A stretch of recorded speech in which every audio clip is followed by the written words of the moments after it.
Afinal, onde fica a essência das coisas e como Jung discutiu esse assunto em suas obras? Vem com a gente para discutir um pouquinho disso hoje.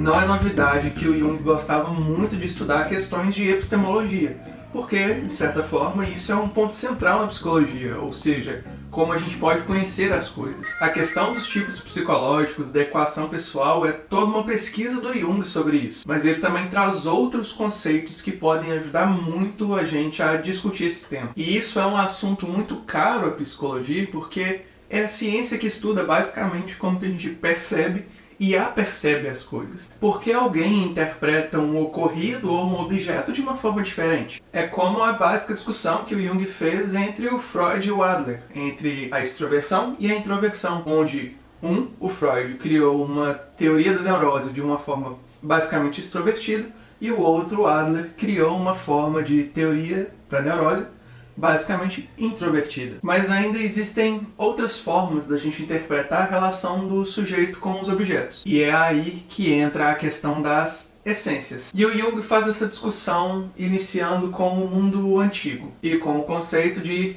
esse in re, que significa essência no objeto. Nas palavras do próprio Jung no Seminários sobre Psicologia Analítica de 1925, a doutrina do esse in re foi o ponto de vista sustentado pelo mundo antigo. Tudo que percebemos fora de nós está tão completamente fora a ponto de não estar absolutamente condicionado por nossa maneira de percebê-lo. O que o Jung está explicando é que nesse tipo de pensamento da essência no objeto, pouco importa quem percebe o objeto, porque essa pessoa que está percebendo está apenas, digamos, iluminando esse objeto, e ele aparece simplesmente do jeito que ele é. Ele é o que ele é. E depois dessa forma de interpretar a essência das coisas, o Jung passa a um outro tipo de perspectiva, a do esse in intellectu solo, que significa basicamente a essência somente no intelecto. Essa é a ideia de que basicamente tudo que existe é coisa da nossa cabeça. Mas nas palavras do próprio Jung, nesse mesmo livro, ele diz assim: esta concepção foi seguida pela de esse in intellectu solo,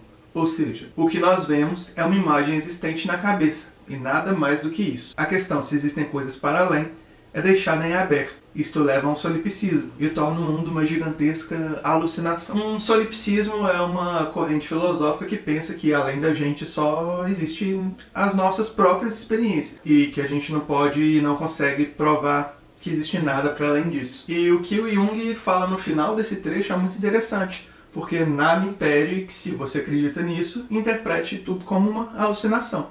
E essa questão fica aí em aberto. Mas o Jung, vendo que eram duas perspectivas muito opostas e polares demais, mas não só isso, que também atrapalhavam a prática da psicologia. Para resolver isso, em um método epistemológico bastante rigoroso, o Jung desenvolve a ideia de esse in anima, ou seja, essência na alma. Nas palavras dele, nossa ideia é de esse in anima. Este princípio reconhece a objetividade de um mundo fora de nós, mas sustenta que deste mundo nunca podemos perceber mais do que a imagem que é formada em nossa mente.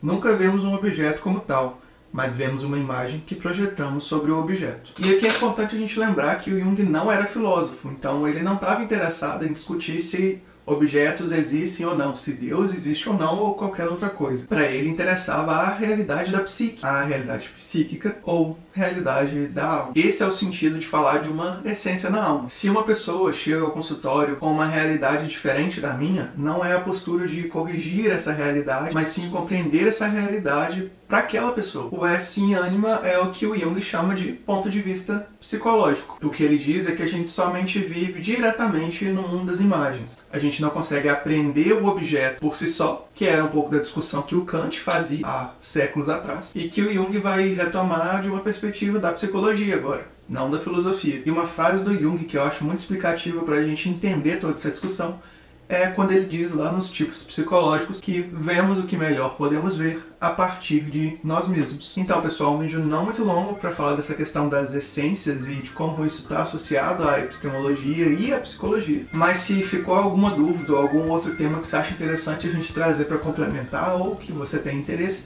comenta aqui embaixo com a gente. E 2 avisos bem rápidos: a gente está com 2 grupos de estudos com inscrições abertas. O link está aqui embaixo. Um de leitura sobre a parte do Jung no Segredo da Flor de Ouro e um sobre compreensão dos arquétipos. A gente separou textos bem bacanas, então não perde a oportunidade não. E até a próxima, pessoal!